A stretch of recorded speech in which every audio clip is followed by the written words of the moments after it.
bah ça doit marcher, hein. On est en live? Je sais pas. Il faudrait Alors qu'on attends, voit. je regarde. Ouais, c'est bon, on est en live. Bon, Est-ce bonsoir qu'on à est, tous. est-ce qu'on s'entend? On fait un petit test technique pour vérifier. C'est bon, on est en live. Ça a l'air de marcher. Bon, très heureux. C'est le début, c'est le Miracle de la débat technique. pilote. Donc on a encore l'excuse de pouvoir, je me mets dans le cadre, de faire ces réglages. Euh, on va expliquer largement, plus longuement dans une autre vidéo le principe de controverse et puis voir ce que vous en dites, si vous avez des remarques, des suggestions. Et en fait, on fait ce soir ce débat pilote avec deux avocats, William O'Rourke et Jonas Haddad, qui vont se présenter. Bonsoir à ceux qui nous rejoignent euh, dans le chat, merci. Et donc, on va peut-être se présenter rapidement quand même, nous trois, les trois fondateurs de la chaîne. Antoine, en fait, avec Antoine, on avait monté une boîte il y a quelques années qui s'appelle toujours Blockchain Partner sur les cryptos et les blockchains qu'on a quitté l'année dernière. Et on a toujours beaucoup parlé politique, toujours beaucoup débattu dans cette boîte et on s'est dit que ça pourrait être intéressant d'avoir pour la campagne un espace qui doit peut-être exister ailleurs, mais moi en tout cas je ne le connais pas. Et donc du coup on s'est dit, qu'il existe ou pas, lançons cet espace et Twitch paraît tout indiqué pour que ça soit le plus interactif possible. L'idée, c'est que ce soit des débats sur des sujets un peu piquants, ou en tout cas importants, que ce soit à chaque fois deux personnes face à face, toujours dans le respect mutuel, mais que ça soit aussi dynamique que possible. On aura l'occasion de revenir là-dessus. Morgane, elle est secrétaire générale de l'Institut Rousseau, think tank créé par Gaël Giraud et Nicolas Dufresne. Et on la laissera se présenter ensuite aussi. Elle a d'autres casquettes. Pour le débat de ce soir, plutôt, on a voulu, voilà, on met les pieds dans le plat d'emblée avec une question un peu, je sais pas si c'est provoque, mais en tout cas, voilà, est-ce qu'il fallait bannir Trump de Twitter? En France, il y avait un peu ce consensus sur lequel tout le monde s'accorde, c'est-à-dire, oui, évidemment, c'est le grand méchant, il faut le bannir. Mais pas tant que ça en réalité, parce qu'à partir du moment où il a été banni, c'est vrai que tout de suite, on a eu des réactions politiques notamment, et pas que, en disant, oh là là, mais en fait, là, si Trump est banni aujourd'hui, peut-être que demain, ça veut dire que d'autres peuvent être bannis comme ça peut être dangereux. Et en fait, ce qui est intéressant, c'est pas tant la question sur Twitter, c'est les plateformes en général. En fait, Trump a été déplateformisé, on peut dire, puisqu'il a été viré de Twitter, puis YouTube, puis Reddit, Twitch, Instagram, Discord, Snapchat. Enfin, il y a eu un effacement total des réseaux et d'Internet. Et voilà, ça pose plein de questions démocratiques. Et d'ailleurs, pas que sur l'aspect parole, mégaphone, mais aussi sur l'aspect portefeuille, puisque les sites qui ont permis de générer des revenus dans toute la sphère de Trump ont eux aussi été touchés. Shopify a bloqué deux sites de vente de merchandising liés à Trump. Voilà, il y a tout un tas il y a nombreux médias d'extrême droite qui ont été éjectés de services d'hébergement. Et en fait, même AWS a décidé de ne plus héberger la plateforme Parler de sa plateforme qui était sur réseau social on va dire, sans censure. Et donc en fait, c'est vraiment Trump a vu en 24 heures tous ses moyens de communication, de financement, de merchandising coupés d'Internet et ses plateformes alternatives. Voilà, donc on va parler de tout ça ce soir, Bon, on va d'abord surtout écouter nos intervenants, hein. Donc, qui vont se présenter mutuellement. Et voilà, on laisse la parole à Morgane, William et Jonas. Et puis nous, on intervient, parce que ça va être le principe de cette chaîne, on va intervenir ensuite pour un débrief complètement interactif avec vous. Alors pendant le débat, n'hésitez pas à poser vos questions, mettre des remarques, enfin voilà, vous connaissez Twitch bien sûr, et là-dessus on va essayer de prendre en compte, Morgane va essayer de prendre en compte au maximum. Mais surtout, l'idée c'est qu'ensuite on fasse un débrief à chaud tous ensemble. ok. Voilà, bon, on se dit à tout à l'heure, Très bien. et ça va durer une heure.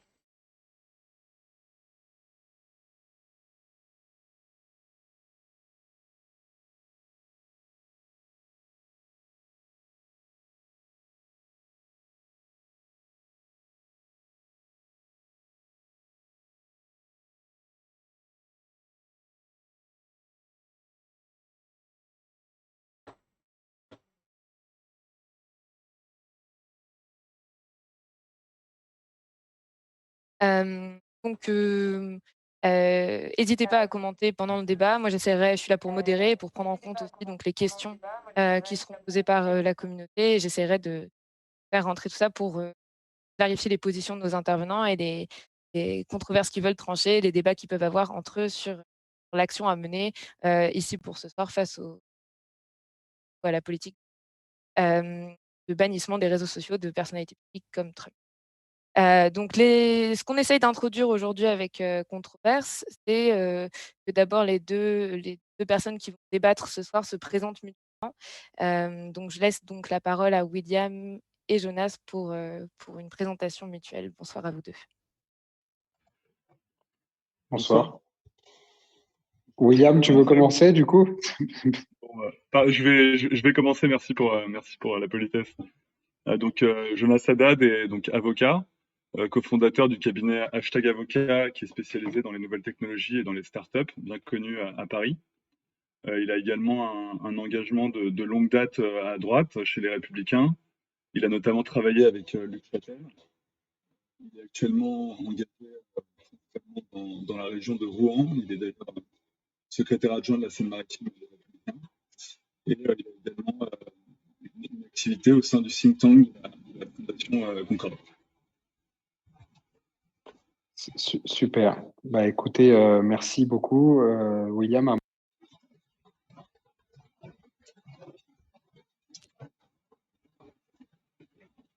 Jonas, on a perdu le son, je crois. Oui, j'ai l'impression qu'on t'a perdu. On a retrouvé le son là ou pas? Oui. Ok, super. Donc William est également un avocat. Il est associé d'un cabinet qui s'appelle Orwell. Je trouve que le nom est très bien trouvé. C'est un cabinet qui est spécialisé dans l'économie numérique également, donc il fait blockchain, gaming, et notamment ce secteur de la blockchain et des crypto-monnaies qui intéresse beaucoup de jeunes et de moins jeunes. Tu es un intervenant régulier à HEC, à Polytechnique, mais aussi dans d'autres institutions sur ces questions. Et tu es assez reconnu dans le secteur du gaming et de l'e-sport, dans une association au barreau de Paris qui s'appelle les Maîtres du Game, un nom qui est très très bien trouvé, je trouve. Et dans ce cadre-là, tu as pris un certain nombre de positions concernant les relations avec les réseaux sociaux et notamment les enjeux juridiques de cela. Voilà. J'espère que je n'ai rien oublié. C'est parfait. Je te remercie, Jonas. Super. Bon, bah, merci beaucoup à vous deux. On va rentrer directement dans le vif du sujet, c'est-à-dire donc le sujet qui nous occupe sur Trump. Pour l'introduire rapidement, je rappelle des faits que tout le monde connaît ici. Il y a eu une surutilisation par le président américain du réseau social Twitter pendant tout son mandat, avec des déclarations très importantes de géopolitique, d'économie, directement sur Twitter et sans concertation. Donc un réseau social qui a joué un rôle très très fort dans la politique américaine pendant les 4 années de gouvernement, de présidence Trump. Il y avait 88 millions de followers sur cette page. Ça a été déclaré forum public plus que page personnelle. Et au dernier moment de son mandat, dans les 10 derniers jours, Twitter décide de bannir Trump et de couper ce moyen de communication grand public. Alors, la première question que je voulais vous poser, peut-être qu'on peut commencer par William par exemple. En tant que citoyen, qu'est-ce que ça vous fait, vraiment en laissant pour l'instant les questions juridiques de côté, en tant que citoyen, qu'est-ce que ça vous fait de voir cette suppression de compte par la plateforme Twitter? Moi, j'ai été en fait extrêmement choqué. Alors, choqué, on s'y attendait, hein, parce que le rapport entre Trump et les réseaux sociaux, les discours de Trump étaient quelque chose qui était évidemment par endroits et par moments extrêmement violent.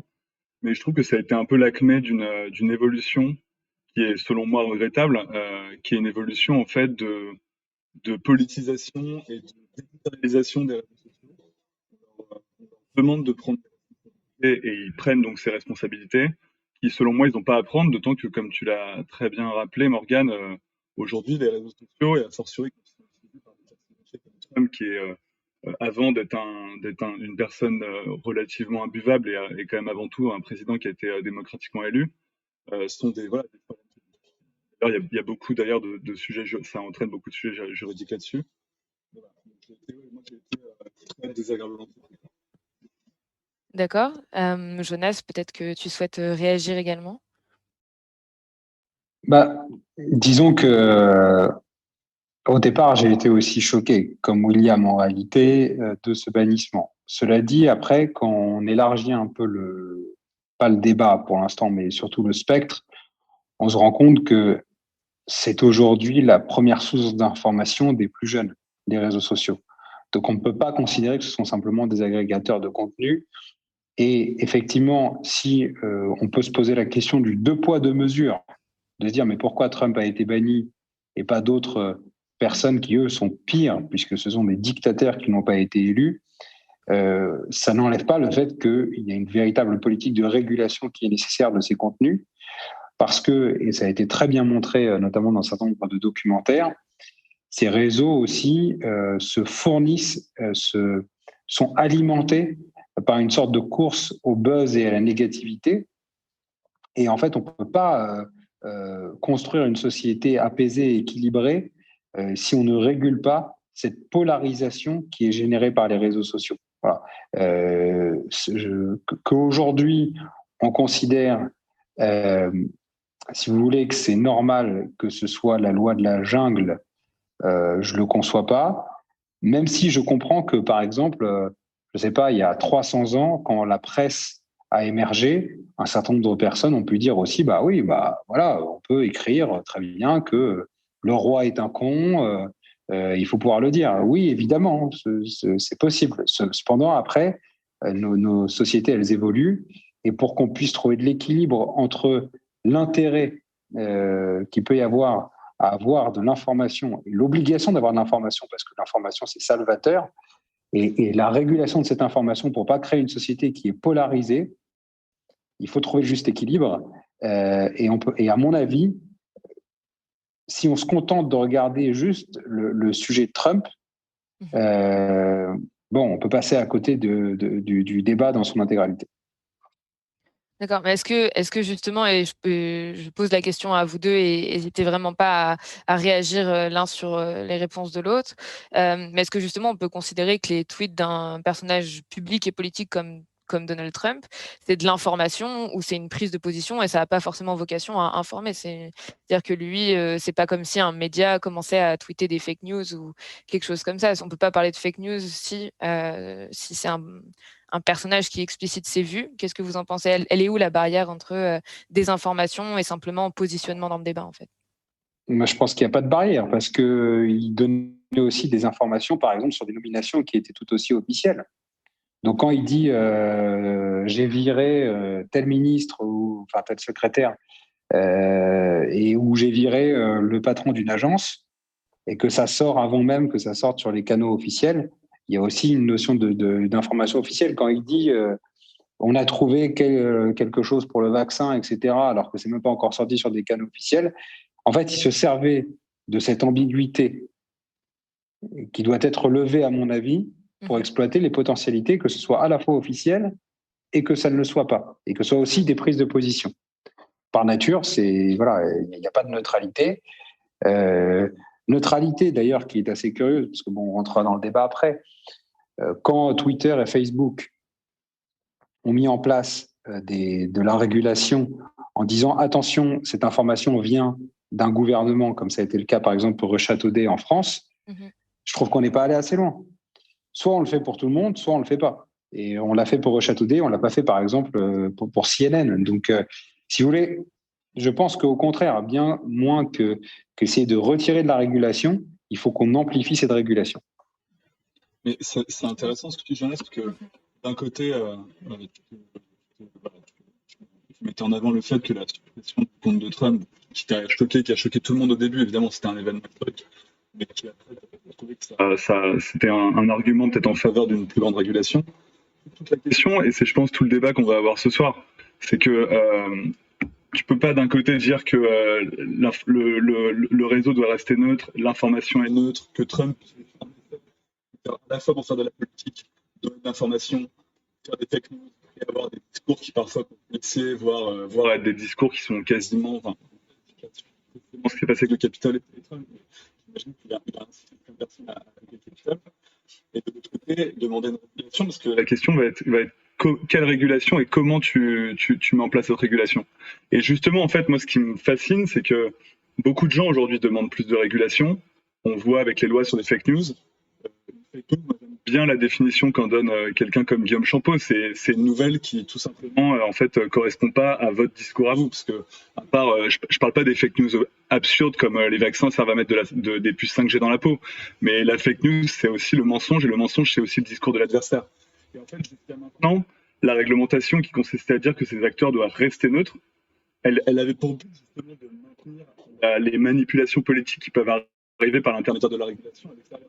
En remettant en cause le statut d'hébergeur d'une plateforme comme Twitter, aujourd'hui, c'est leur demander de filtrer les contenus et donc de prendre des prises de position. Après, et en fait, pour moi, c'est une boîte de Pandore. C'est-à-dire que Trump, tout le monde a dit que c'était un acte ultime de la cancel culture, enfin, tu vois, en fait, après, tu as la question de qui on censure, qui on censure pas, comment, etc. Tu vois.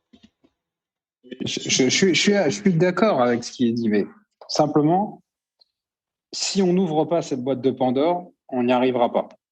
Je me remets dans la position, par exemple, des chaînes de télé. Aujourd'hui, je sais pas, vous ouvrez votre chaîne de télé, vous avez la TNT. Si vous avez un inbox, vous avez 300 chaînes. Il y a encore 25 ans, 30 ans, et si je remonte à 40, 50 ans, vous aviez une chaîne contrôlée par l'État. Et donc, on pouvait ouvrir le robinet avec le contenu qu'on voulait y mettre, etc. Et puis, progressivement, à la fois par le biais d'un progrès technologique, mais aussi d'une volonté de l'État d'ouvrir la capacité d'information, on a été obligé de mettre en place des outils de régulation. Au début, ça n'a pas été parfait.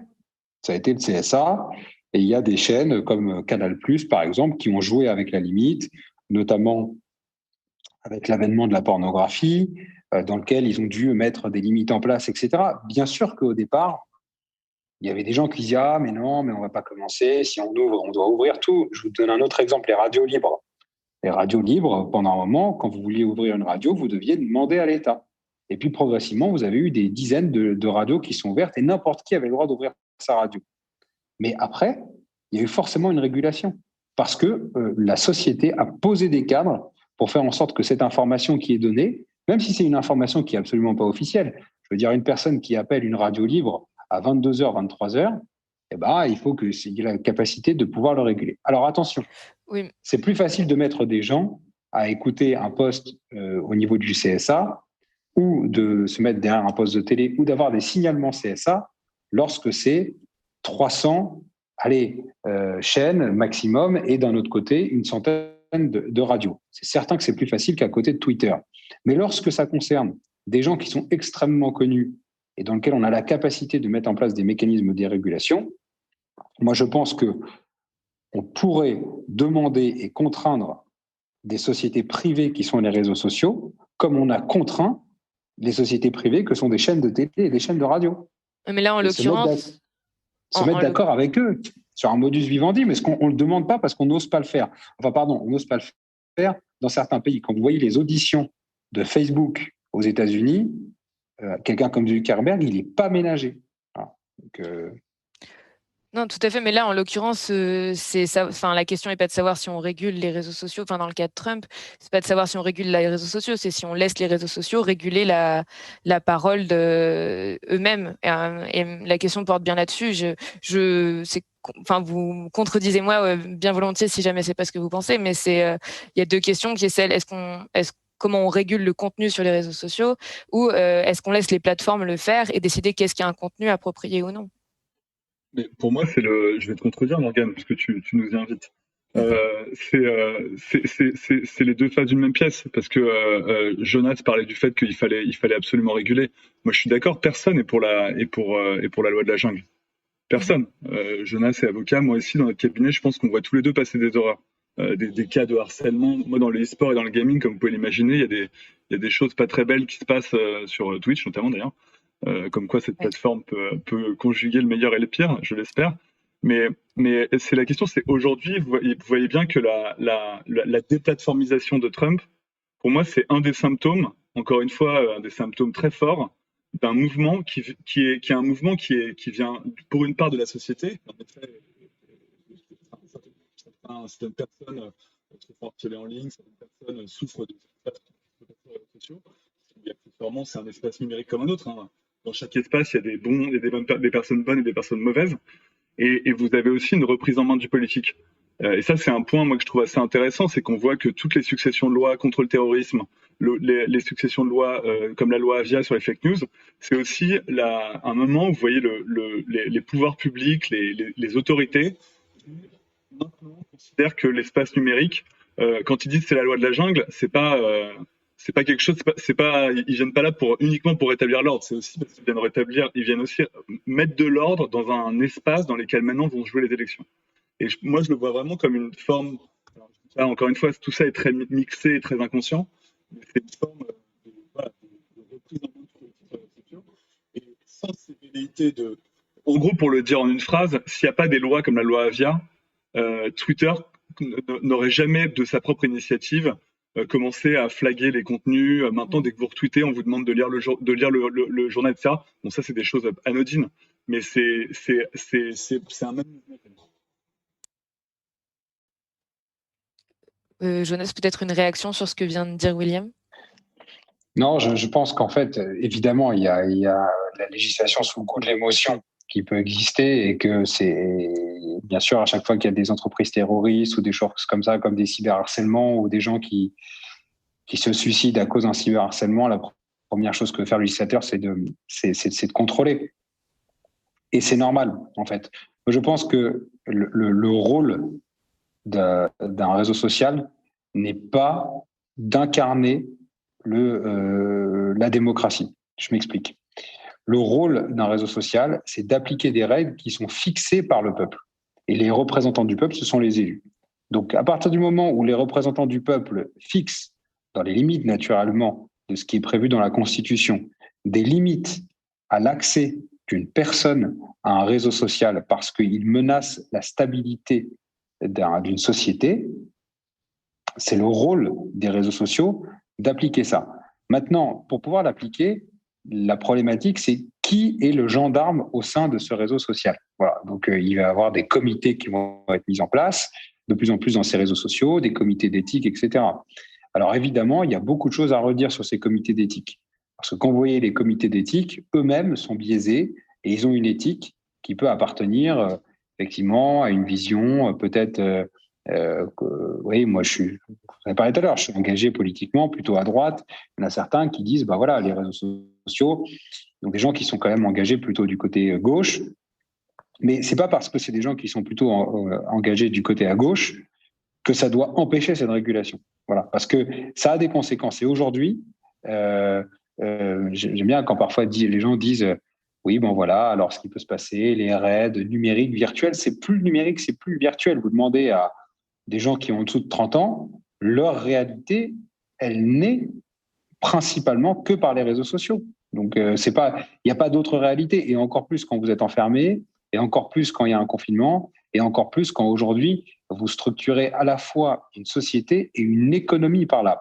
Je reprends très souvent cet exemple. Au cabinet, on a beaucoup de gens qui sont des influenceurs. Bon, aujourd'hui, ces influenceurs, dans leur capacité d'influence, ils sont bien plus puissants que les stars de cinéma de l'époque ou que les gens qui étaient, je ne sais pas, des mannequins ou des top modèles. Économiquement, ils sont bien plus importants, ils ont bien plus d'influence.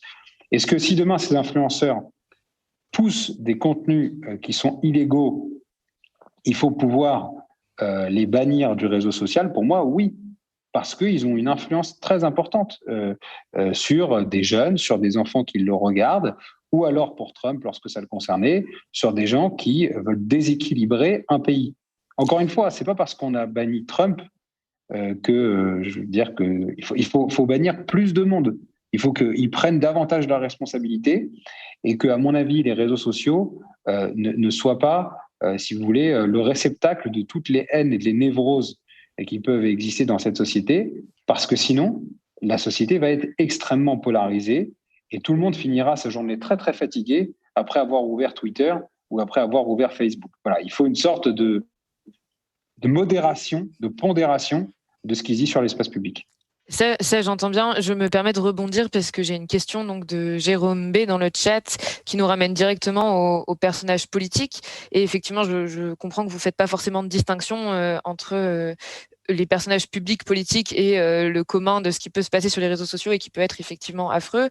Jérôme B officiel demande si, par exemple, pendant la campagne de 2022, Marine Le Pen était bannie de Twitter comme Trump l'a été à la fin de son mandat, qu'est-ce qui se passerait et il rappelle dans sa question que il y a eu des fake news en 2017 dans l'entre-deux-tours qui ont touché Macron directement et qui auraient pu avoir des conséquences, qu'en auront sûrement plus avec tout ce que vous avez rappelé aujourd'hui sur l'importance croissante des réseaux sociaux, y compris dans une période de confinement. Donc quand ça touche comme ça du personnel politique en campagne pendant une période de débat d'idées, est-ce qu'on peut vraiment considérer ça avec le même cadre que celui que vous venez d'énoncer pour éditer une régulation? Là-dessus, bon, déjà, c'est une question qui est extrêmement intéressante. Si on prend l'hypothèse d'une déplatformisation de je vais rebondir sur ce que Jonas dit que la plateforme devait appliquer la loi. C'est pas le peuple américain qui a sorti Trump. Évidemment que les plateformes doivent appliquer la loi et la loi s'applique sur les plateformes. Si demain Marine Le Pen doit se faire sortir de Twitter, ça veut dire que soit c'est une décision unilatérale de Twitter, et ça c'est quelque chose qui est personnellement assez regrettable. Enfin, c'est en tout cas assez regrettable, surtout qu'on voit bien que dans le cas des personnages politiques, il y a des démocratique. Tout à l'heure, Jonas, tu parlais de la régulation du CSA. Je pense que si le CSA devait réguler Twitter, il y aurait des principes de pluridisciplinarité, de représentation de différents courants de pensée. Donc là-dessus, voilà, moi je trouve que le problème, c'est qu'aujourd'hui, les plateformes, en fait, en l'occurrence, la loi, elle est applicable. Le problème, c'est qu'aujourd'hui, l'État ne se donne pas les moyens ou refuse de faire appliquer. Je pense que Jonathan, en tant qu'avocat, on est bien passé pour le savoir, que c'est très compliqué aujourd'hui, vous êtes harcelé en ligne, la réponse pénale, elle arrive 3 ans après, ça n'a aucun sens. Ou elle arrive 2 ans après, ça n'a aucun sens. Le problème, c'est qu'aujourd'hui, quand on parle de régulation des plateformes, et c'est valable également pour les personnages politiques, en fait, on parle d'un passage du répressif au préventif, du judiciaire à l'administratif, et au final, on parle de censure. Enfin, faut quand même le voir comme ça. Que, moi, je veux bien qu'on nous dise qu'on va chasser les méchants des réseaux sociaux, mais les méchants, déjà, ils ont toujours existé dans la société. On a tous une partie de nous qui est sombre, hein, faut pas l'oublier. Et si vous voulez, aujourd'hui, vous pouvez pas vacciner la liberté de penser, quoi, la liberté d'expression, en fait. Ça veut dire qu'il faut aussi accepter d'avoir des discours qui peuvent être durs, y compris sur le champ politique. Et avec la question finale qui est, est-ce que les réseaux sociaux sont le reflet de la société, ou est-ce que, comme Jonas a l'air de le penser, les réseaux sociaux sont en fait le ferment d'une forme de, alors après on peut, j'ai pas les termes en tête, mais de dislocation de la société ou de polarisation de la société. Là-dessus, j'ai pas la réponse, mais je pense qu'il faut, en tout cas, cette réponse, elle est fondamentale, quoi. Et je vous donne, sur ce qui vient d'être dit, je vous donne un seul exemple. Je me suis inscrit sur Clubhouse il y a environ, je sais pas, 3-4 mois. Et j'étais sur Twitter aussi. Sur Clubhouse, le fait qu'on discute avec la voix, ça a beaucoup pacifié les débats. Alors que quand vous êtes sur Twitter, c'est facile, avec un tweet, d'insulter, on peut être tenté d'avoir de la réponse, on ne comprend pas les subtilités que la personne essaye d'avoir, on n'essaye pas d'apaiser, on n'essaye pas... Donc, matériellement, on peut se rendre compte que sur certains réseaux sociaux qui sont liés uniquement à de l'écrit, ça peut donner de l'emphase, parce que comment vous vous faites remarquer sur un réseau social qui est écrit par de l'extrémité? Si je mets quelque chose de banal et d'anodin, personne ne va le regarder. Ça, c'est un premier point. Un deuxième point concernant la question qui est posée par la personne qui nous regarde. Si Marine Le Pen, en 2022, a des paroles ou des écrits qui relèvent de la loi et qui incitent à rompre l'ordre public ou qui incitent à remettre en cause un certain nombre d'un équilibre de la société, moi, ça ne me dérangerait pas qu'elle soit bloquée. Mais encore une fois, je ne le dis pas pour Marine Le Pen, je le dis également pour Emmanuel Macron. Si demain, Emmanuel Macron, tout président de la République qui peut être, commence à insulter les électeurs du Front National commencent à dire que ce sont des gens qui sont totalement abrutis et qui menacent la société, eh bien, également, de la même façon, par ce qu'il est en train de provoquer comme trouble à l'ordre public, il doit être censuré. Sachant quand même que cette notion de trouble à l'ordre public, vous le voyez très bien, ça peut être hyper flou. Et que même dans la justice traditionnelle, même dans la justice qui n'est pas numérique, même dans la justice des hommes, qui n'est pas la justice des réseaux sociaux, eh bien, c'est de toute façon un juge, en son âme et conscience, qui va apprécier ce que c'est que le trouble à l'ordre public. Donc, ça ne nous gêne pas de nous remettre de temps en temps à une appréciation souveraine de quelqu'un. Là, l'idée, ce serait de dire l'appréciation souveraine des réseaux sociaux qui peuvent être des accélérateurs d'une notoriété.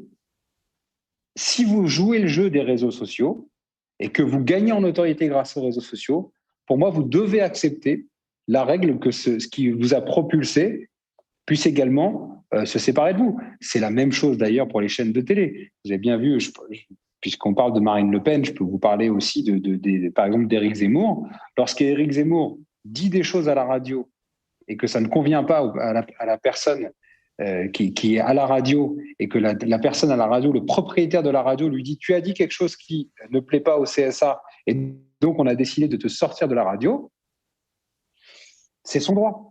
Et la radio a décidé de le sortir et Zemmour n'a pas subi une censure. Il a simplement subi de la part de quelqu'un qui est quelque chose de privé la répercussion de ce qu'il a dit qui peut avoir un impact sur la société. Est-ce qu'on considère, je vais réagir parce que là aussi une question s'y prête bien dans le chat. Est-ce qu'on considère que la pression souveraine des réseaux sociaux dont vous parlez, elle est neutre?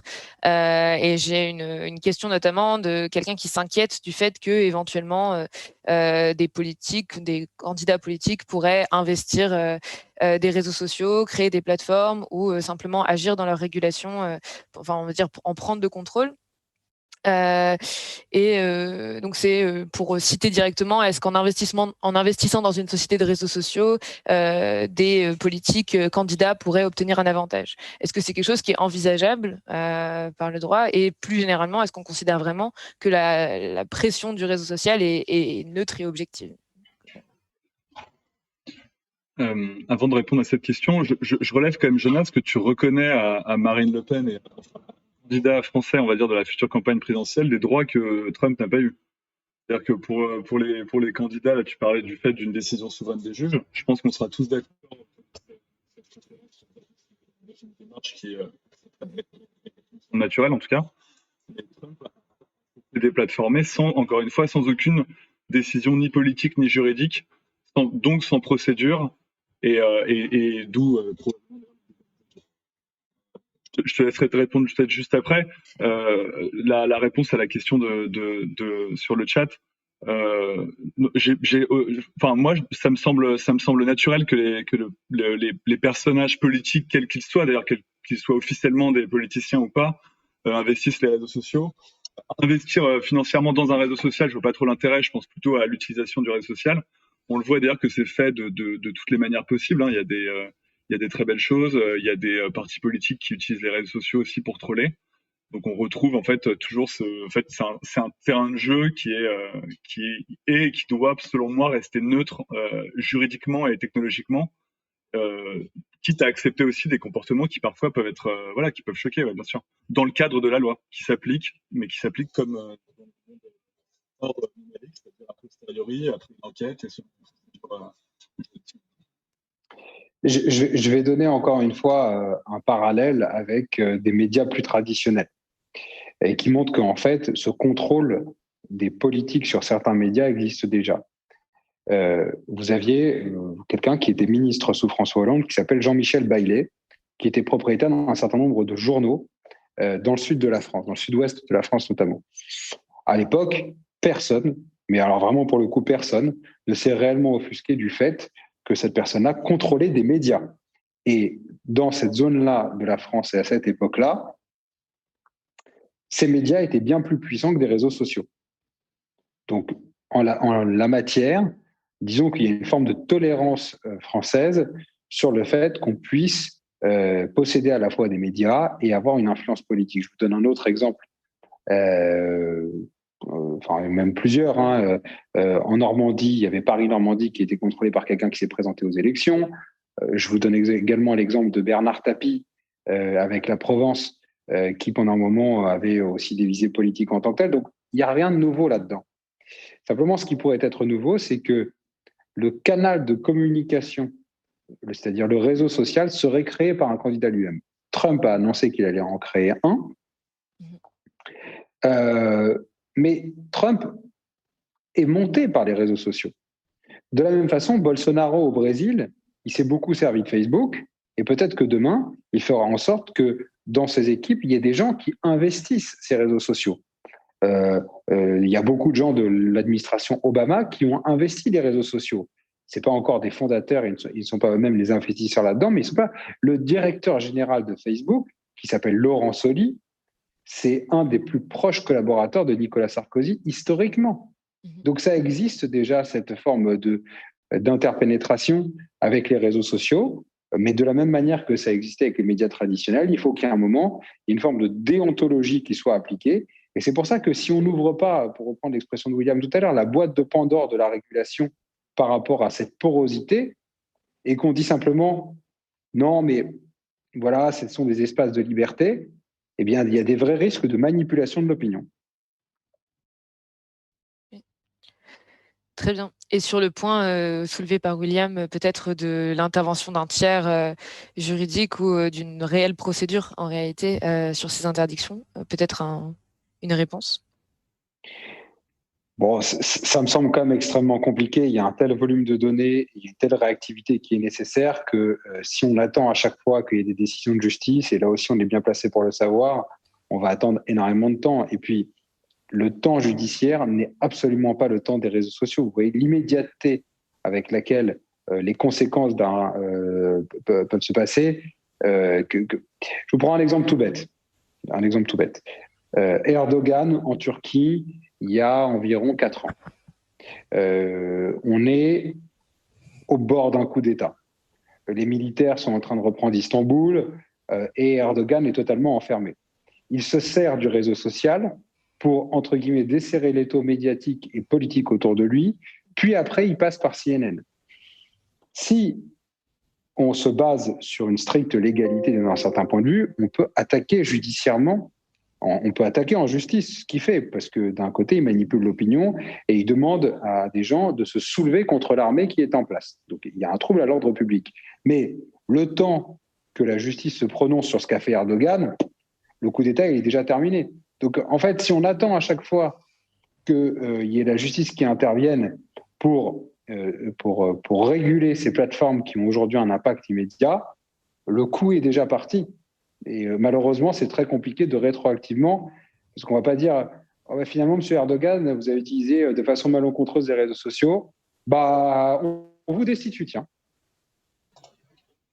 C'est très compliqué en fait d'envisager qu'on passe uniquement par des décisions judiciaires.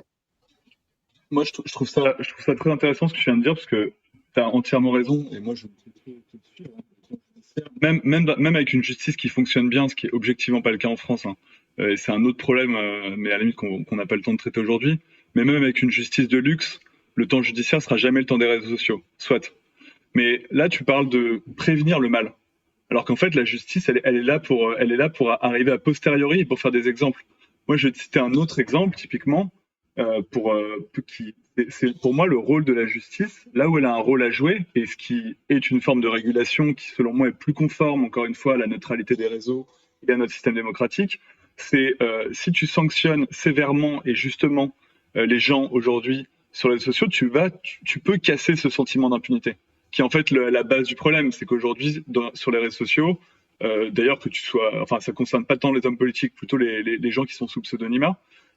Aujourd'hui, il y a un sentiment d'impunité qui est réel, puisque par définition, il n'y a pas de sanction ou une sanction très longtemps après. Récemment, il y a eu un YouTuber, une affaire dont vous avez entendu parler, qui s'appelle Marvel Fitness, qui a harcelé d'autres YouTubers, je crois. Il a pris les chiffres en tête, mais il a pris de la prison ferme, et je crois même qu'il a pris un mandat de détention. En prison, tu quittes le tribunal, tu quittes le tribunal pour aller en prison. Ça, c'est des messages extrêmement forts qui sont lancés à destination de cet espace numérique. Et moi, je pense qu'il ne faut pas évidemment tout prévenir. Encore une fois, on ne peut pas être dans une société de terrorisme, d'aseptisation. Par contre, si tu sanctionnes par échantillon, en fait, c'est ce que fait la société. Hein. Tous les chauffards se font pas arrêter. Mais il y en a suffisamment autour de nous pour savoir qu'il faut pas rouler à 200 sur une route de campagne. Quoi. Et ben finalement, on voit bien que j'ai envie de dire, ce qui a marché pour la délinquance routière peut marcher sur les réseaux sociaux. Avec évidemment des adaptations. Mais aujourd'hui, cette voie, elle est même pas envisagée en fait par les pouvoirs publics, j'ai l'impression.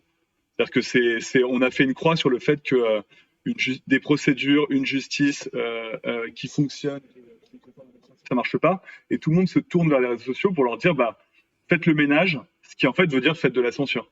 Et on revient à l'opposition qu'on a depuis le début. Là. Ok, vraiment intéressant. Je vais passer sauf si Jonas, vous souhaitez répondre directement à ce qui vient d'être dit à William, sinon j'ai une autre question. Non, j'entends comme position, ouais, j'entends. Très bien. Alors, du coup, je vais encore une question de Jérôme B. officiel, décidément très actif ce soir, qui dit qu'il y a aussi un problème de souveraineté sur les réseaux sociaux que nous, on utilise en France, donc toujours ramené au terrain plus français. Donc, nous, on est sur des réseaux sociaux américains.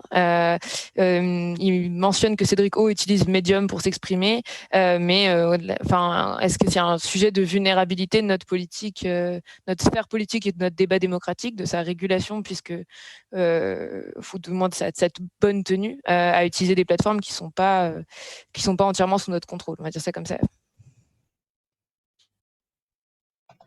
Jonas, tu veux commencer ou je commence? Moi, je peux commencer. Je pense que ça, c'est un sujet qui est c'est pas le plus important en réalité. C'est-à-dire que la nationalité des plateformes n'est pas extrêmement importante. Ça l'était au début des plateformes, quand certaines boîtes comme Facebook ou comme Twitter disaient non mais attendez, nous, on est des entreprises californiennes, on n'a rien à voir avec la France, il y a des gens qui s'emparent de notre plateforme, mais je crois qu'aujourd'hui, lorsqu'on est un réseau social qui commence à être un réseau social d'envergure, plus personne n'imagine de faire ça. Et plus aucun réseau social ne va se dire écoutez, moi, j'en ai rien à faire de vos règles, moi, je suis estonien ou autre, ou russe, et je m'affranchis des règles du territoire national. Je ne sais pas si c'est encore le vrai enjeu. William, une réaction? Oui, moi je suis d'accord avec Jonas sur le fait que oui, la question d'utiliser un réseau social américain ou même d'autres zones géographiques, c'est un enjeu qui aujourd'hui est purement économique, mais ça rentre pas dans le cadre du débat aujourd'hui. Après, moi j'ai plutôt l'impression qu'aujourd'hui, l'enjeu c'est que ces plateformes-là, elles utilisent, ou en tout cas, alors elles le font mauvaise fortune, bon cœur, quoi, bon gré mal gré, c'est-à-dire qu'elles voient que de la réglementation arrive très forte à l'échelon français. On a déjà cité quelques lois ou projets de loi depuis le début de ce débat. À l'échelon européen avec le Digital Service Act, après il y a copyright, information, terrorisme, à chaque fois le triptyque. Et là on voit bien que, moi l'impression que j'ai, c'est que les grandes plateformes sont étrangement parfaitement calibrées. En tout cas, ces lois, ces réglementations sont calibrées à leur image, parce qu'en fait, c'est des plateformes qui sont des mondes en tant que tels. Et ça pose un problème qui, pour moi, sera un problème à terme, c'est que il y a plus de concurrence, et donc il y a plus de porte de sortie en fait. Et donc pour reprendre le débat qu'on a aujourd'hui, c'est qu'on voit bien que Trump se fait déplatformiser. Qu'est-ce qu'il fait? Donc déjà, il crée un réseau social. Je pense pas que c'était son projet il y a 6 mois. Il le fait parce qu'il a plus d'endroit pour s'exprimer. Et aujourd'hui, on voit bien qu'on risque de créer un espèce d'internet et donc d'information qui est à 2 vitesses. Et en fait, en voulant, Jonas, tout à l'heure, tu parlais de la polarisation de la société sur les réseaux sociaux. Je suis d'accord, mais je pense que la prochaine étape, si on continue comme ça, elle va être encore plus terrible. C'est que ça va être carrément une balkanisation où il y aura des réseaux sociaux peut-être différents. Un réseau social avec les écolos hardcore, parce que eux aussi, finalement, il y a un moment, ils vont commencer à ne plus avoir un discours républicain, pour employer un terme à la mode, et donc c'est peut-être les prochains sur la liste. On aura évidemment, l'extrême droite, c'est des habitués du truc, et après, je sais pas à qui le tour, parce que ça tourne, hein, tout ça. Et donc c'est quelque chose, moi, que je trouve assez inquiétant, cette espèce d'alignement entre les grosses plateformes et la réglementation, qui va fermer qui risque de verrouiller un peu la situation, quoi. Oui, tu as raison. J'allais dire toute chose égale par ailleurs. C'est-à-dire qu'en gros, si on pense que la domination des GAFA est éternelle, et je mets Twitter aussi, oui. Mais en fait, l'histoire du numérique montre quand même que rien n'est éternel et Yahoo a été totalement supplanté. On n'entend plus parler d'AOL et d'un seul coup, il y a des nouveaux médias qui arrivent. Donc oui, c'est parfois, bien sûr, parce qu'eux-mêmes, ils ont des grosses équipes de lobbying et d'agences publiques et d'affaires publiques, etc. Donc ils arrivent à mettre en place ces législations. Mais si demain, pas si demain, si aujourd'hui, par exemple, TikTok a supplanté sur une génération l'audience par rapport à Facebook, peut-être que c'est pas adapté pour TikTok. Et donc, en fait, moi, je pense que la technologie va toujours beaucoup plus vite que le droit, ou en tout cas que les usages qu'on peut en anticiper, et que même si c'est fine-tuné pour eux, en tout cas pour des grandes plateformes, de toute façon, à un moment, l'utilisateur va le dévier ou alors va aller chercher quelque chose de différent. Ça ne veut pas dire forcément que chacun des nouveaux réseaux sociaux va polariser les choses. Pour moi, TikTok, par exemple, ne polarise pas le débat. Parfois, il l'abrutit un peu, mais ça, c'est plus un jugement de valeur de ma part. Mais en tout cas, la polarisation, elle n'est pas automatique avec chacun des réseaux sociaux. Et je pense que ce qu'il faut faire attention à chaque fois quand on a un législateur, c'est de lui demander de faire en sorte que les réseaux sociaux ne soient pas un facteur de montée de la tension dans la société. Alors vous allez me dire, là je pars dans des débats philosophiques, mais c'est quand même un peu ça. Parce que les sociétés ont besoin d'avoir un équilibre et c'est surtout à ça que sert la loi pour moi. Donc, ce serait plutôt réguler un niveau de violence, en quelque sorte, une mesure à proposer, par exemple, du politique par rapport à ces réseaux? Oui, regardez quand même, excusez-moi, mais on parlait de Marine Le Pen. Bon, Marine Le Pen, elle a été condamnée une seule fois ces dernières années. Pourquoi? Parce qu'elle a montré des photos de décapitation de Daesh. Mmh. Et pour moi, c'est normal. Voilà. Alors, bien sûr, on est passé par une décision de justice, mais ça concerne le réseau social. Et à ce moment-là, elle n'aurait jamais fait la même chose en conférence de presse. Elle n'aurait jamais sorti une photo en disant, voilà, regardez la tête du mec qui a été décapité. On se permet des choses sur les réseaux sociaux qu'on ne se permet pas dans la vraie vie. Pour un autre exemple sur Instagram, la nudité sur Instagram est beaucoup plus permise que sur les chaînes de télé habituelles. On voit c'est plutôt d'ailleurs des jeunes filles en tant que telles, c'est même encore plus gênant. Hein. L'algorithme favorise la nudité. Bon, il n'y a pas d'algorithme sur la télé qui favorise la nudité pour des filles qui sont parfois très très jeunes. Et donc, il y a une régulation de cet algorithme, par exemple, qui favorise la nudité, pour moi, ce serait nécessaire. Parce qu'on met comme modèle dans la tête de certaines personnes des choses qui sont polarisées, des choses qui sont extrêmes, des choses qui ne représentent pas une norme qui permet un équilibre. Et est-ce que la régulation a vraiment les moyens d'imposer à ces réseaux sociaux de changer leurs conditions d'utilisation, leurs algorithmes en fait? Est-ce qu'un pays peut s'y opposer tout seul? C'est un peu ma question. Oui, parce qu'enfin, oui, il peut s'y opposer parce qu'il y a des... Alors, on n'est pas la Chine, mais regardez, quand la Chine veut, la Chine peut. Alors, vous allez me dire, on a d'autres libertés individuelles, c'est évident. Mais techniquement, si un État veut contraindre des plateformes à respecter des normes qui correspondent à ce qu'elle veut pour la société, oui, l'État le peut. Voilà.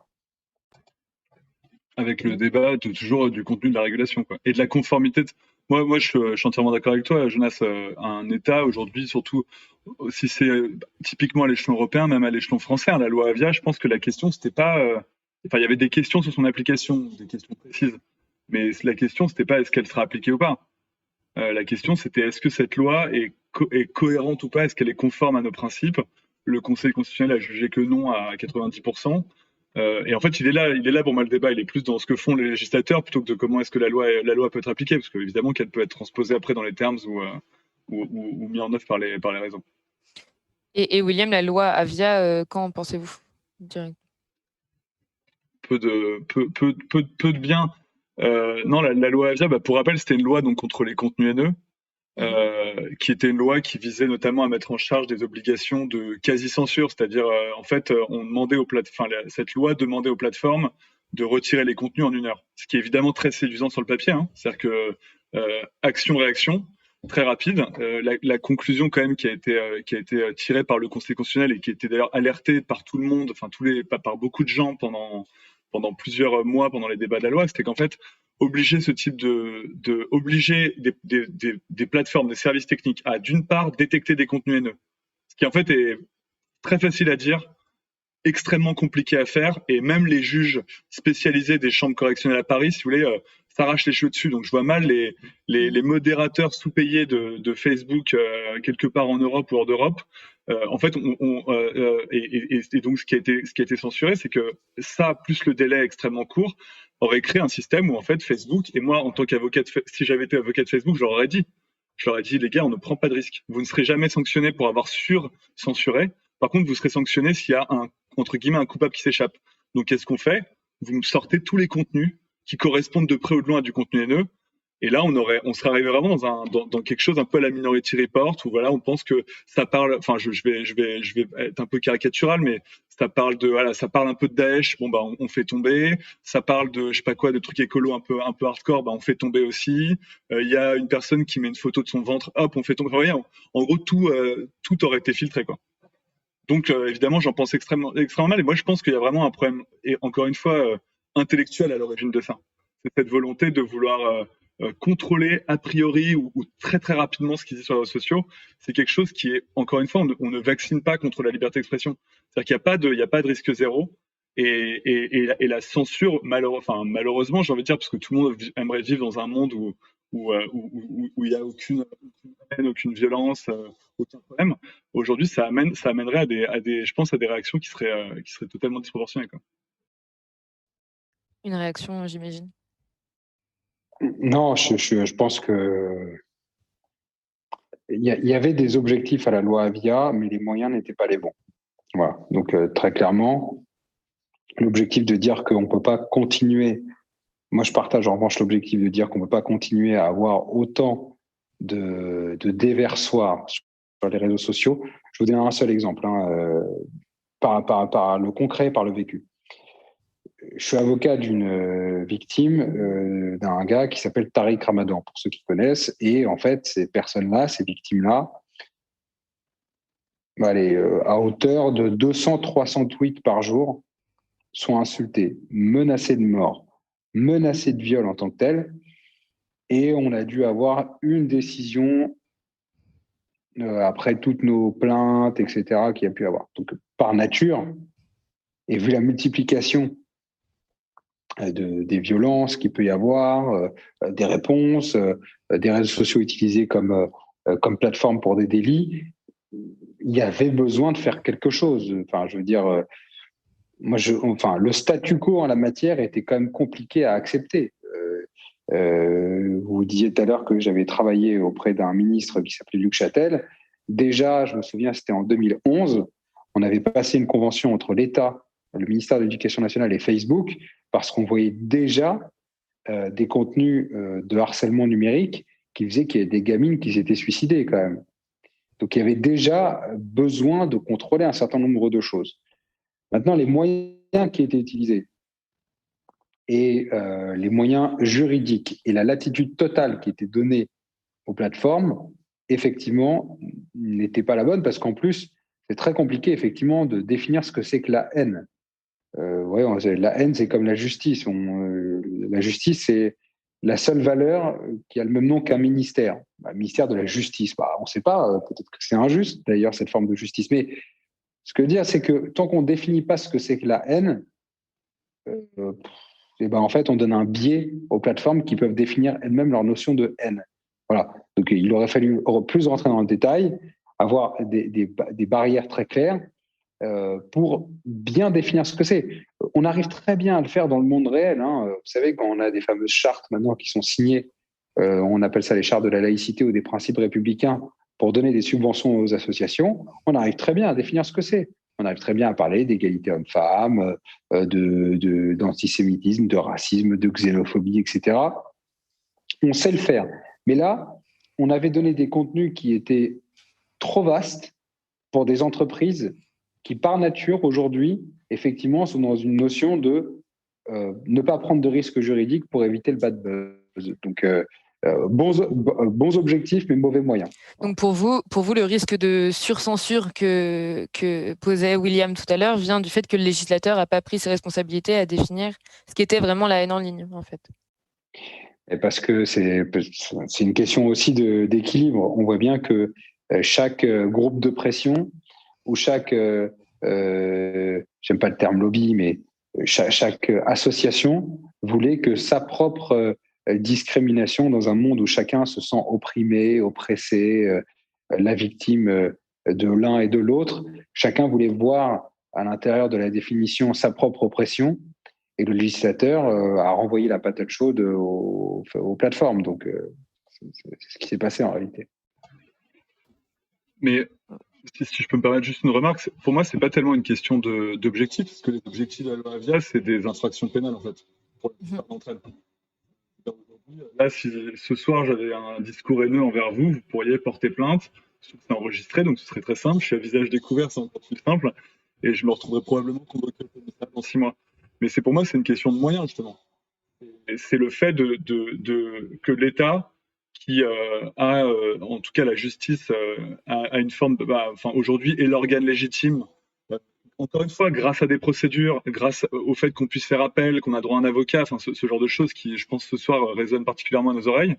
Et ça, le législateur, la députée Avia a dit ça, en fait, maintenant, on le délègue à des entreprises privées qui n'ont, qui ont que la légitimité d'avoir créé ces services-là, qui reposent sur des modérateurs où il y a d'ailleurs, après, les modérateurs de Facebook, ça a l'air d'être encore un scandale, enfin, en tout cas, un dossier en tant que tel.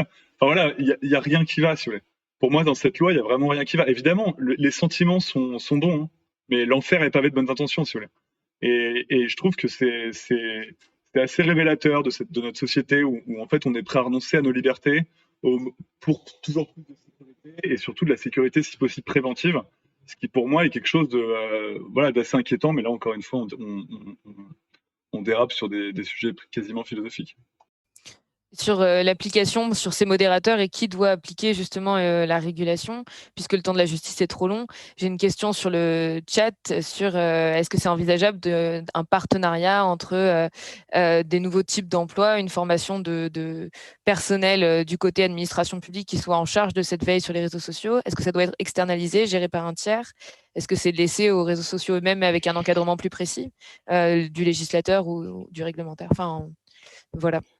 Moi, je pense qu'on doit arriver à ça, parce que sinon, en termes de personnel de la fonction publique, on peut employer on pourrait employer des centaines de milliers de personnes à faire de la modération ou à gérer ça. Je vous donne un exemple tout bête. Airbnb, au départ, n'était pas le collecteur de la taxe pour le tourisme.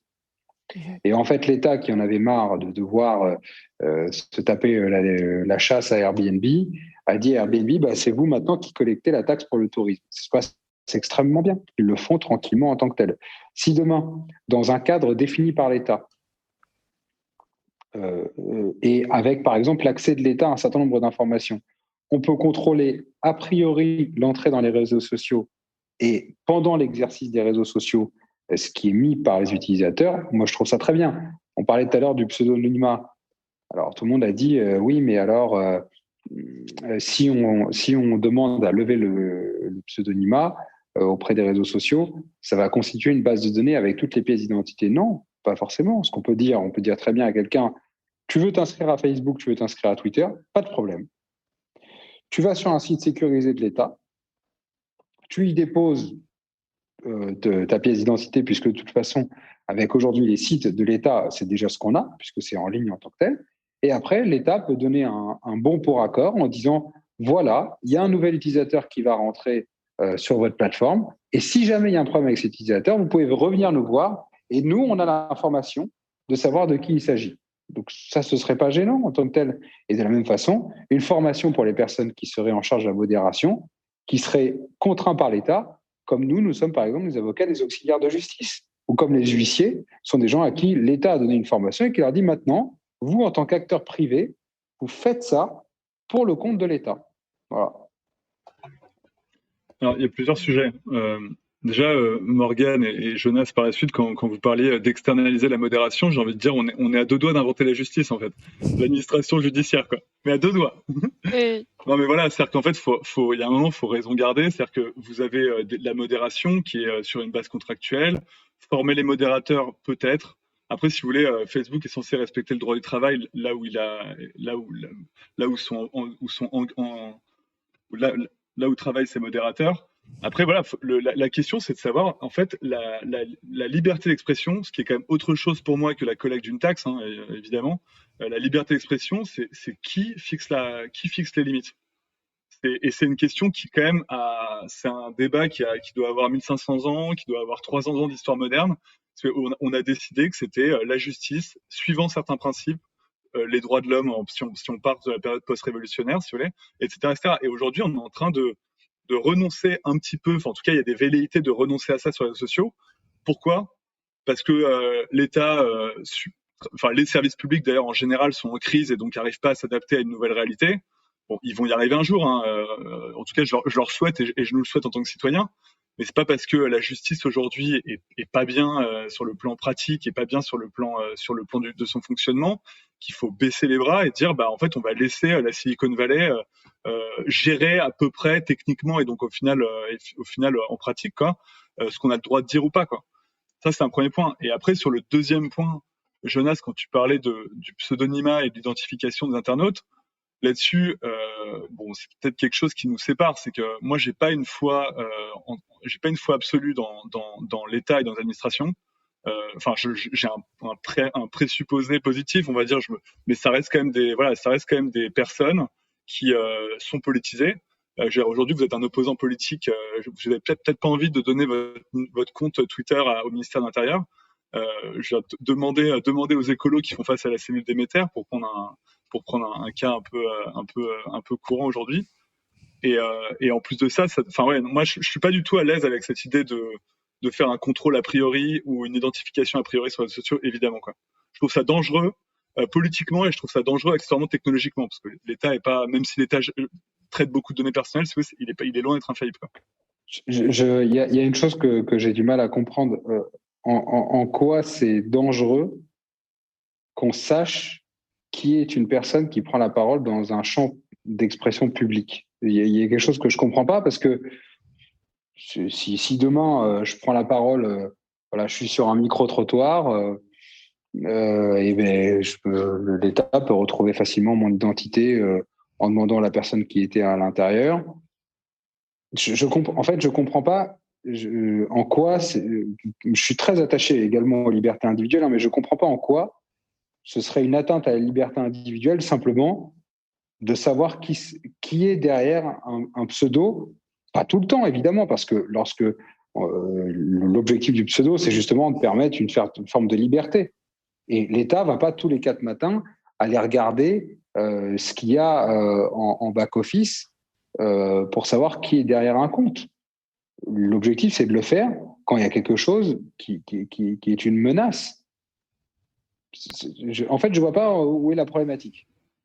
La problématique, elle est selon moi que, alors déjà, il y a une question d'opportunité. Hein. C'est qu'aujourd'hui, on voit que la plupart des affaires de harcèlement et la plupart des affaires de discours haineux en ligne sont faites par des gens qui sont identifiables, parfois même à visage découvert ou en tout cas avec des pseudonymes qui sont. Enfin, je sais pas, vous prenez par exemple un cas récent et tragique, vous prenez l'affaire Paty, personne n'était anonyme, personne n'était pseudonyme quand même, quasiment. Enfin, il y avait une mosquée qui a pignon sur rue, il y avait un père de famille, etc., et ça a été relayé.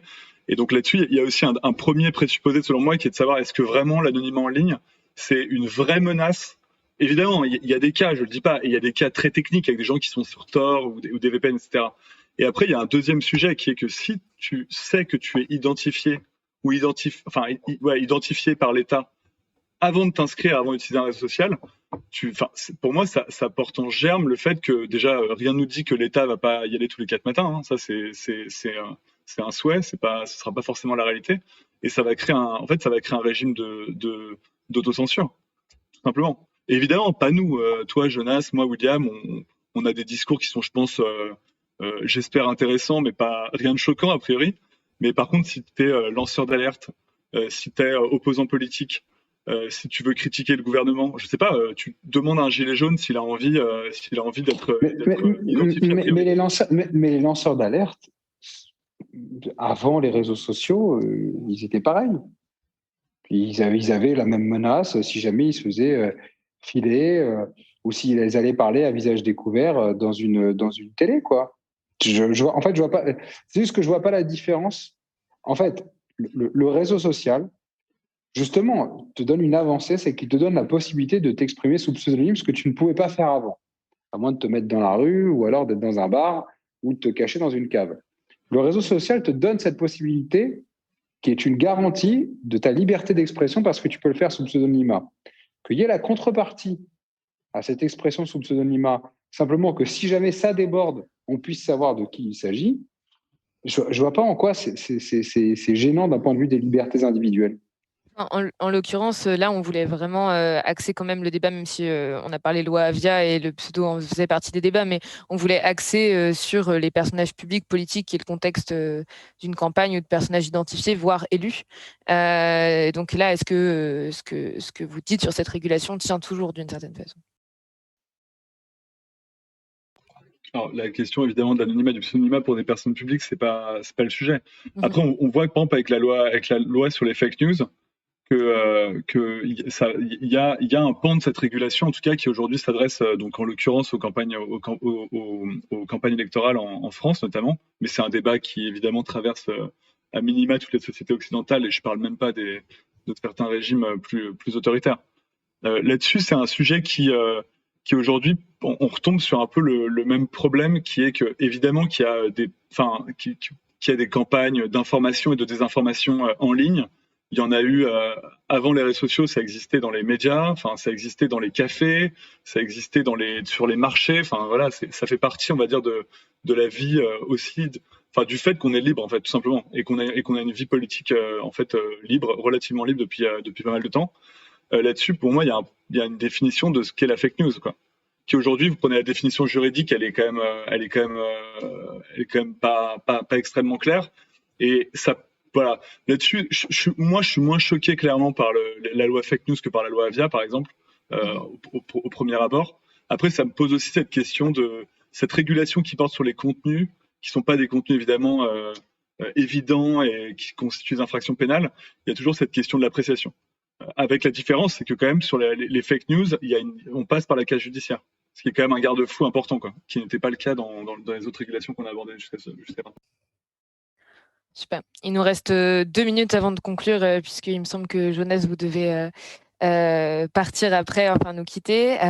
Donc je voulais revenir pour conclure sur la campagne de 2022 et voir pour vous un petit pronostic sur est-ce que on va devoir agir pour réellement réguler les réseaux sociaux d'ici là. Est-ce que ça va jouer un rôle actif dans cette campagne et qu'est-ce que vous feriez comme première action pour empêcher un débordement à ce niveau-là? Je pense que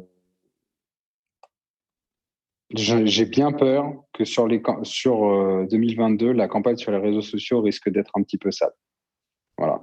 Parce qu'il y a un effet cocotte-minute, que les médias papier, et ça s'est accéléré avec la crise Covid, le fait qu'on sorte moins, qu'on aille moins chercher, entre guillemets, son journal en tant que tel, et puis de toute façon, la transition numérique de la société fait qu'en fait, c'est vraiment la première source d'information. Que aujourd'hui, pour être beaucoup sur les chaînes d'infos, quand vous passez sur une chaîne info, même quand vous passez sur une chaîne info qui est très regardée, votre objectif, en fait, quand vous passez sur la chaîne info, c'est pouvoir récupérer des petites capsules pour pouvoir les mettre sur les réseaux sociaux. Et donc, vous ne mettez sur les réseaux sociaux que les passages les plus chauds, parce que vous ne mettez pas un débat calme et équilibré comme ce soir. Vous n'allez pas garder le passage là, vous mettez celui qui va le faire le plus buzzer. Donc, par nature, à mon avis, ça va être plus chaud. Et parce que c'est là où aussi on va voir sortir les boules puantes. J'ai pas mal d'amis journalistes qui me disent on sait très bien qu'il y a des comptes qui vont nous donner de l'info et on va les laisser faire. Et tant que ce n'est pas encore monté sur les réseaux sociaux, on ne traitera pas l'information. Mais à partir du moment où c'est monté sur les réseaux sociaux, on traitera l'information en disant « Ah, ça fait le buzz sur les réseaux sociaux ». Je vous donne un exemple assez récent sur les dîners clandestins. Peu de gens savaient qui était Chalençon et peu de gens savaient qui avait assisté à ces dîners clandestins. Sauf qu'il y avait quelques comptes que les journalistes connaissent, notamment des comptes, vous en parliez tout à l'heure, proches des Gilets jaunes, qui avaient plein d'informations, qui ont commencé à les leaker comme ça. Et en les lâchant, ça a permis de sortir des informations. Certaines informations, elles étaient utiles au public. D'autres informations, elles étaient vraiment à la limite du voyeurisme, voire du lynchage. Et ben, je pense que malheureusement, cette campagne de 2022, il y aura de ça, et il faudra que le régulateur se penche réellement sur ce qu'on fait dans une campagne électorale à l'ère de 2022, quoi. William, une réaction peut-être? Oui, tout à fait. Non, mais moi je pense que c'est un sujet qui évidemment, comme plein de sujets, a été un peu mis de côté là pendant la crise du Covid, alors que, comme l'a très justement rappelé Jonas, on a subi une numérisation et une digitalisation qui a été express pendant cette crise. Donc oui, je pense que c'est un sujet qui va revenir, d'autant plus qu'en fait les solutions aujourd'hui que moi je porte, je porte avec mon cœur, c'est-à-dire garder un contrôle qui soit judiciarisé, avoir une approche qui soit relativement neutre et qui préserve, on va dire, l'expression de tous les intérêts et de tous les discours sur les réseaux sociaux. Aujourd'hui, je pense que c'est clairement pas la priorité, quoi. Dans une société qui en effet se polarise, les réseaux sociaux en sont la cause et l'effet. Mais donc oui, je pense que ça va être un sujet qui va être important, avec d'ailleurs de manière assez intéressante, c'est qu'on voit d'ailleurs des fractures entre la droite et la gauche. Moi, je vois bien la droite aujourd'hui et la droite dure, enfin on va dire la droite LR dure et le Front National, qui vont devenir les nouveaux, qui de manière assez paradoxale, vont devenir les nouveaux chantres, je pense, d'une vision qui, selon moi, est plus conforme à la démocratie, alors que traditionnellement c'était plus un discours de gauche, Europe Écologie, quoi. Donc, ça c'est un modeste commentaire politique, quoi. Très bien. Merci beaucoup à vous deux, en tout cas, pour ce débat. On a soulevé vraiment énormément de questions. C'était très, très riche. Moi, j'ai trouvé ça très intéressant, en tout cas. J'espère que c'est sur Twitch aussi. Et puis, donc, merci beaucoup. Encore une fois, on va passer directement au débrief d'Antoine et Clément, s'ils sont prêts. Et on vous recontactera très vite. Merci beaucoup, encore une fois. Merci, Jonas. À bientôt, merci. Morgane. Au revoir. Au revoir.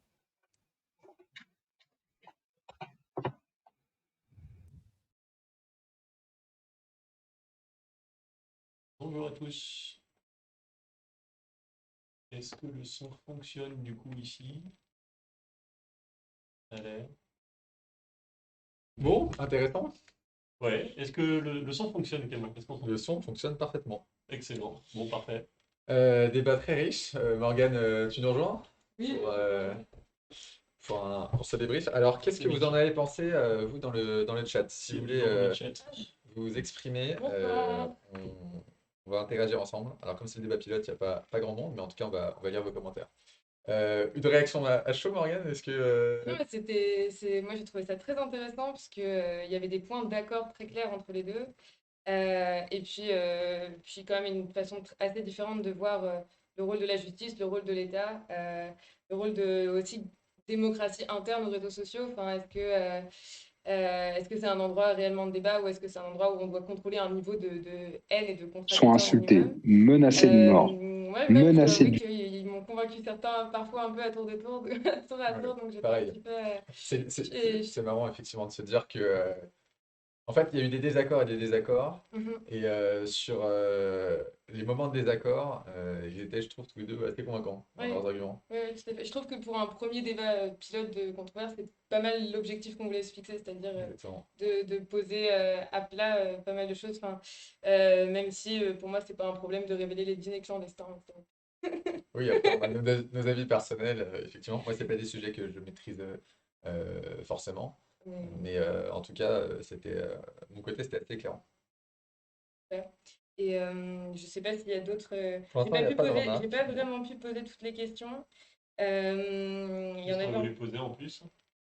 il y en avait une sur, là je lis un petit peu en même temps, mais sur est-ce que c'était protéger la démocratie d'elle-même en limitant la violence sur les réseaux sociaux, ou est-ce que c'était justement protéger la démocratie des réseaux sociaux? L'opposition était pas mal, peut-être que vous voulez réagir.